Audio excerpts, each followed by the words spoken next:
So hi everybody, it's Dawn here, and I've brought you to Goldstream Park today. This is on Vancouver Island in Canada. It's about a 15-minute drive from my home, and it's situated in Greater Victoria. Now it's the traditional territories of the Lekwungen speaking people and the Salish people, and I'm really honoured and privileged to be here and to share this magical place with you. So in today's video, I'm going to be talking about the history, the lore and the ritual practices for Beltane, and this is coming up on May 1st. Now Beltane, or May Day as it's also known, it's typically celebrated from the evening of April 30th and into May 1st, and it marks the halfway point between spring and summer. Now Beltane is the feast of the fire, and various earth energies are at their highest during this time. Particularly the evening before May Day is considered one of the most potent and sexually charged times of the year. Fertility is all around and it's at its peak. So it's a really great time to harness the explosive energies of passion and of orgasm. More on this later. Now, traditionally, this important time of the year, it was celebrated as a time of light and anticipation of all of the growth to come. And the name Beltane comes from Bel, so that's likely referred to the Celtic sun god, Belanus, and then with the Gaelic word Tane, which means fire, so Beltane. And it's known as the Feast of Fire, and fire is hugely representative of this festival. It's a huge symbol for this time of year. And fire was used to draw back the power of the sun for purposes of cleansing and for renewal. Now traditionally all the fires will be extinguished on the eve of Beltane and a special fire lit to celebrate Beltane. And the fire was there to purify the people of the village and to increase their fertility. The flames, the smoke and the ashes of the Beltane bonfire were thought to have protective and magical powers. People would jump over the flames or the embers to purify themselves, but also to encourage fertility, and cattle would be driven between two big Beltane fires for the same reason as well. And it was the time of the year that couples would jump over the fires. They'd jump them together and they'd pledge themselves to each other in a traditional hand fasting ceremony. They'd vow to be committed to each other for a year and a day. And then later on it was the custom that if two people were paired by sundown, then the courtship continued so that they could get to know each other a little bit more, and then get married 6 weeks later on June's Midsummer's Day. And this is how the June wedding tradition became into being, and it's still a tradition today. Now I can just imagine the joy of the village as they get to perform these wonderful fertility rituals. They get to dance and they get to feast together after a long hard winter. And when I think of it, I can really get into the energy of the season and the excitement that they really must have felt. It's a truly powerful time for intention setting and for magic.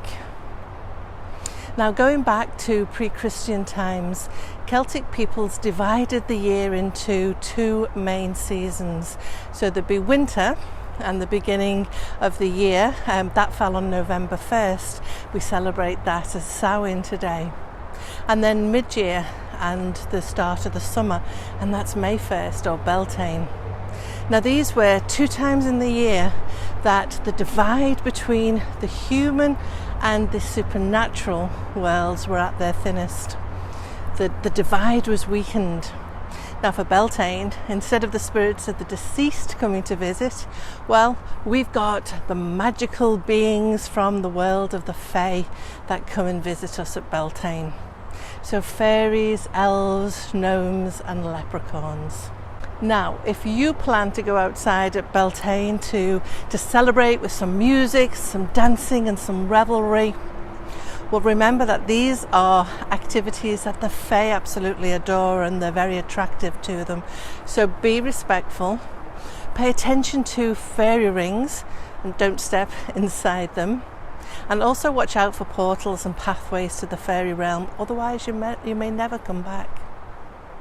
And later on, I'm going to share with you some ways in which you can connect with and pay your respect to the Fae. Now, when I was a girl growing up in Liverpool, England, we still observed May Day, 1st of May, and it had long been taken over by the church, but many of the rituals, well, we could trace them right back to their pagan origins. So one of the things that we'd have is a May Queen, and she'd be crowned with a beautiful wreath of fresh flowers. She'd be dressed in white and she'd lead the May Day procession. And then there was maypole dancing. So that's still done today in some parts of the UK. So girls and boys, well, they each hold a colourful ribbon at the end, and the other end was tied to a pole, and they'd dance and they'd weave in and out, and the ribbon would wrap around the pole. However, traditionally, but probably long forgotten now, the maypole was a tree, and the tree represented the phallus and the ribbons the womb. So again, another really powerful symbol and reference to fertility. Now we'd have boughs of greenery and lots of flowers.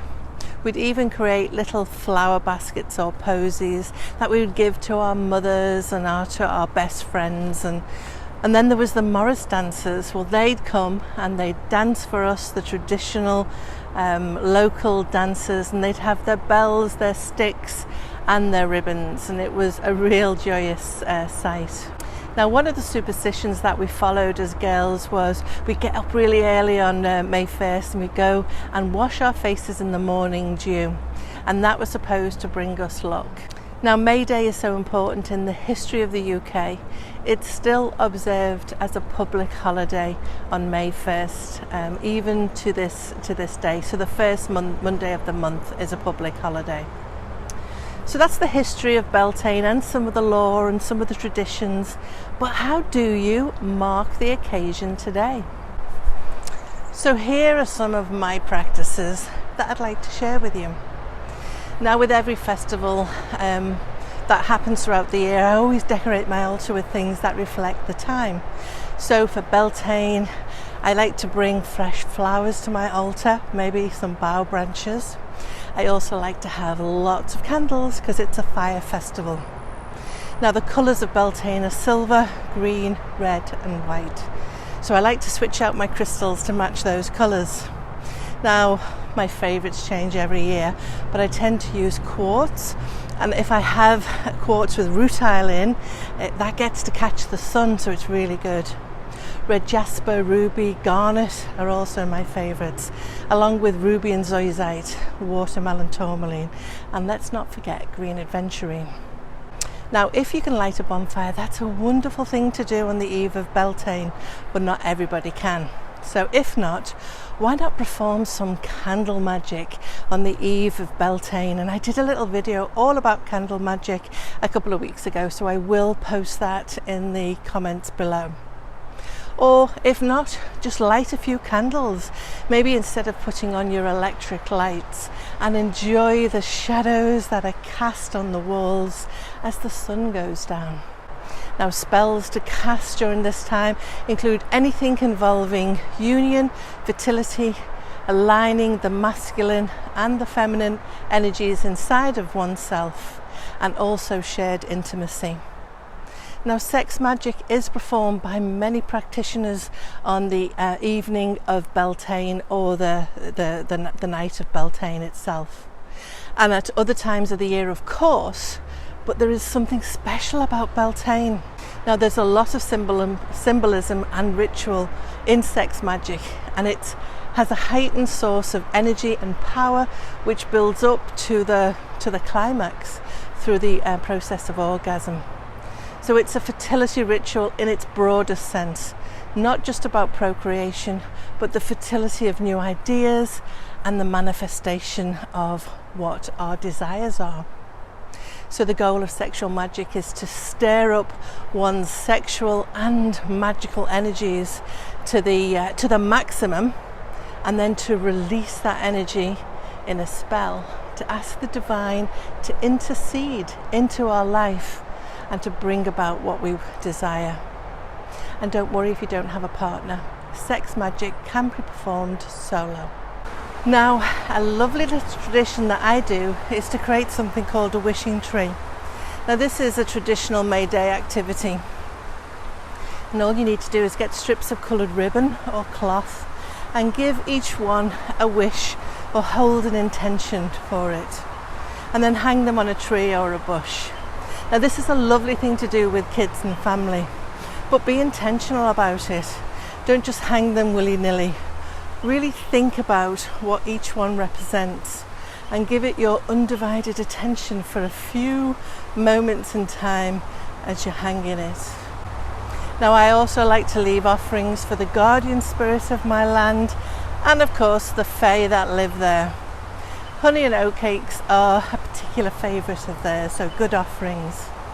Now, some people have a hard time viewing fairies as something real and tangible, and that's okay. For many people, the fairy world really isn't something physical or real, but something subconscious maybe, or more like an archetype. And so if you're unable to take that leap of faith into the idea that these might just be real beings, you can access their very essence, their magic and their wisdom in meditation and communicate with them as an unseen guide. Now, I like to keep on the good side of the fairies that I live beside me. So respect and gifting goes an awful long way to create that wonderful partnership. It's also a good time to engage in a bit of spring cleaning, both inside the house and outside. And don't forget to clear out any stale or stuck energies. And we can do that as well to our own energy system as well. And once you've done that, rebuild any protection that you've had in place over the winter. Now, traditionally, rowan twigs were carried around the fire 3 times and then hung over the hearths to bless the home. So maybe consider doing some more traditional protection rituals than what you would normally practice.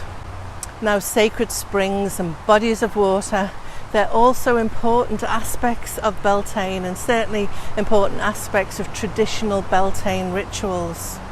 Villagers would draw water from a sacred well for scrying and for divination. Now, if you live near a stream or river, go and visit it. Go and visit it on the morning of May 1st and pay your respects to the Undine. And if the water is moving, maybe you can have a go at scrying.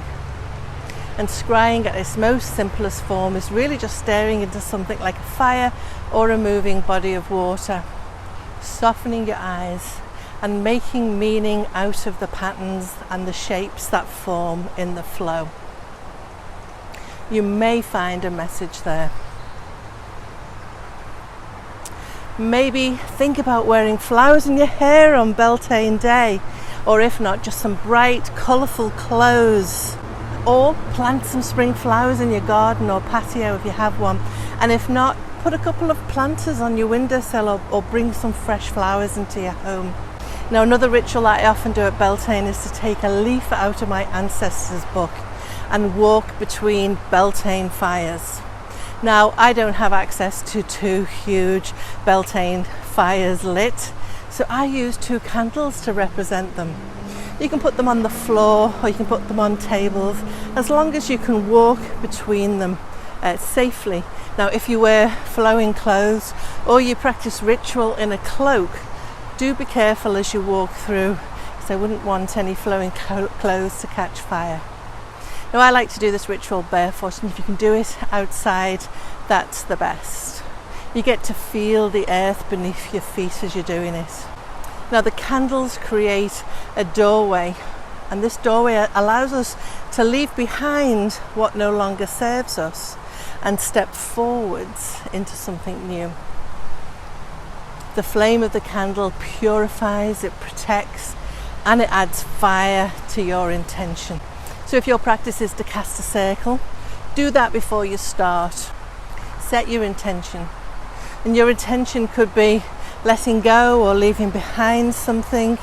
It could be what you want to step into or create, or both. It really is your ritual. It can be anything that you want. So light the candles. Take a moment to pause before stepping through. There's something really magical about the liminal space between the present and the future. So bring into your mind your intention. Visualize the outcome that you want to achieve, and then step through. We can make it a really important ritual, and it's a wonderful thing to do anytime, but especially during Beltane. And then give thanks for what has occurred. And when you're ready, you can extinguish the flame, or if you've got the time and it's safe to do so, you can let the flame burn down fully. And finally, remember that the veil is thin at this time. So performing your favourite divination ritual is a really good thing to do. And I like to use oracle cards. I also cast with stones. I also scry. And I do this in the evening before Beltane. It's my most favourite time to do it. Or perhaps if you get to visit moving water during Beltane, maybe take a few moments just to stare into the stream and allow yourself to access the inner wisdom that you have inside through the shapes and the images that emerge. So I hope that you've enjoyed this video, and I hope that you've enjoyed Goldstream Park. I hope that you feel inspired to create some magic for yourself at Beltane. And don't forget to like and subscribe, because together we get to build community, and you are an important part of that. So ta for now.